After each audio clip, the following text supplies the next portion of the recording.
આપણા બધાયના બાપ દાદા ગીત ગાતા, કયું ખબર? મેરા નામ કરેગા રોશન જગ में मेरा राज दुलारा, मेरा नाम करेगा रोशन जग में मेरा राज दुलारा. પછી આપણા પપ્પાએ ગીત ગાતા, કયું ખબર? पापा कहते हैं बड़ा नाम करेगा बेटा हमारा ऐसा काम करेगा. કાલ મારો છોકરો ગીત ગાતો, બાપુ તું તો સેહત કે लिए हानिकारक है. એટલે હાનિકારક છે ત્યારે જ 50,000 લાખ 2 લાખ 5 લાખ ફી ભરી અત્યારનો મા બાપ પોતાના સંતાનોને ભણાવે છે. ત્યારે રોજ મારા કાર્યક્રમમાં બોલું છું કે અત્યારનો મા બાપ તમારા માટે અત્યારે એટીએમ બન્યો છે.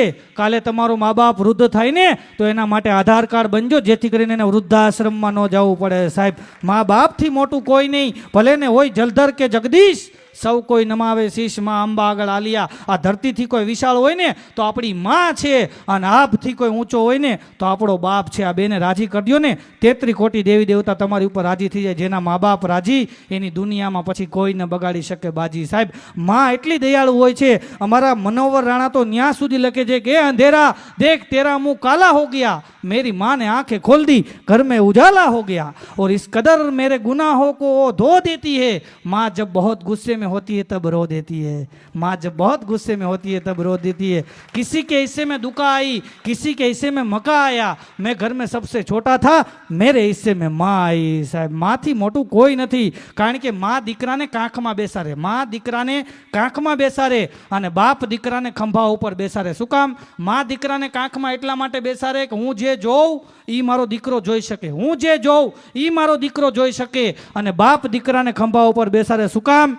કે જે મેં નથી જોયું ને એ મારો દીકરો જોઈ શકે. સાહેબ, એટલા માટે બાપ દીકરાને ખંભા ઉપર બેસાડે. સાહેબ, બાપ છે ને એનો કર્જ તમે કોઈ દિવસ ચૂકવી ના શકો, માનો કર્જ તમે કોઈ દિવસ ચૂકવી ના શકો. સાહેબ, બાપ એ છે કે જે બાપ છે ને એ સિઝનનું પહેલું ફ્રૂટ તમારા માટે ઘરની અંદર લાવી અને ટેબલ ઉપર મૂકે, અને કોઈનો થેન્ક યુનો મોતાજ તમારો બાપ હોતો નથી, કે કોઈ દી એમ નથી કહેતો કે બેટા મને તું થેન્ક યુ કે નો. અને બાપ છે ને એ એમ કે ફાટેલા કપડાં પહેરે છે, બાપ ફાટેલા બૂટ પહેરે છે, બાપ ફાટેલા કપડાં એ ચલાવી લે છે. બાપ દિવાળી મનાવવા માટે એમ કે નવા કપડાં નથી લેતો, પણ એના દીકરા માટે એમ કહેવાય કે નવો ફોન લઈને આવે છે, નવા કપડાં લઈને આવે છે, એ દીકરા માટે નવી ગાડી લઈ દે છે. શું કામ? કે બાપ એમ વિચારે છે કે જે મેં નથી જોયું ને એ મારો દીકરો જોઈ શકે. સાહેબ, એટલા માટે બાપ મહાન છે, મા મહાન છે. આ મા બાપ બેની ખુશી છે ને સાહેબ, આ દુનિયાની અંદર તમે આંખ બંધ કરીને એટલો વિચાર કરજો, આ દુનિયાની અંદર સૌથી વધારે તમારી કોઈ ફિકર કરનાર વ્યક્તિ હોય તો એ તમારા મા બાપ છે.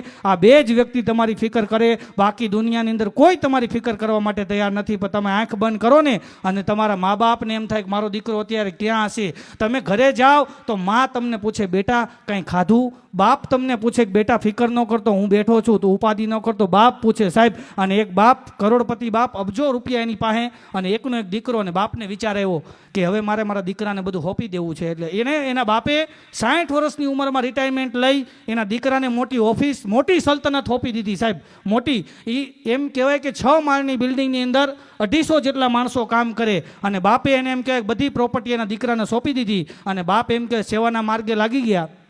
દીકરો ધીમે ધીમે ધીમે ઓફિસમાં જાય અને ઓફિસનું કામ સંભાળે.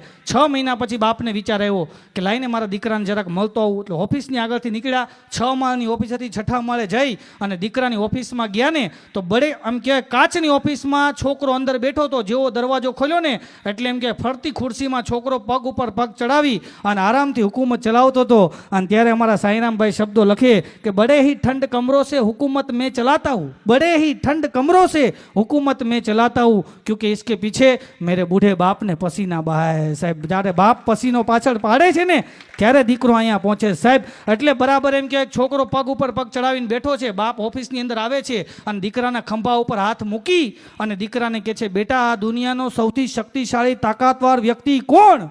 અને ત્યારે છોકરો કે પપ્પા હું. એટલે એને પપ્પાને એમ થયું કે એટલું બધું અભિમાન આવી ગયું છે કે એમ કહે છે કે શક્તિશાળી વ્યક્તિ હું છું. ફરીવાર એનો બાપ પૂછે છે બેટા આ દુનિયાનો સૌથી શક્તિશાળી તાકાતવાર વ્યક્તિ કોણ? છોકરો કે પપ્પા હું. આવું કીધું ને એટલે એના બાપને એમ થયું કે મારા દીકરાને બહુ અભિમાન આવી ગયું છે, હવે આ દીકરાને ફૂલ અભિમાન આવી ગયું છે. એટલે એનો બાપ હાલતો થયો અને બરાબર ઓફિસના દરવાજે જઈને પાછું 3જી વાર પૂછ્યું કે બેટા હજી તને કહું છું આ દુનિયાનો સૌથી શક્તિશાળી તાકાતવાર વ્યક્તિ કોણ? અને ત્યારે છોકરાએ કીધું પપ્પા તમે. એટલે એના બાપાએ કીધું કે 2 વાર મેં તને પૂછ્યું ત્યારે એમ કીધું કે દુનિયાનો સૌથી શક્તિશાળી તાકાતવાર વ્યક્તિ એમ કે હું છું. તને બીજી વાર પૂછ્યું ત્યારે એમ કીધું કે દુનિયાનો સૌથી શક્તિશાળી તાકાતવાર વ્યક્તિ હું છું, અને અત્યારે હું હાલતો થાઉં છું ત્યારે તું એમ બોલ છો કે પપ્પા તમે છો એમ, આનું કારણ શું? અને ત્યારે એના દીકરાએ કીધું પપ્પા જ્યારે હું એમ કહેતો હતો ને આ દુનિયાનો સૌથી શક્તિશાળી તાકાતવાર વ્યક્તિ હું છું, ત્યારે તમારા બે હાથ છે ને એ મારા ખંભા ઉપર હતા. જે બાપના હાથ એના દીકરાના ખંભા ઉપર હોય ને એ દુનિયાનો સૌથી શક્તિશાળી તાકાતવાર વ્યક્તિ છે સાહેબ.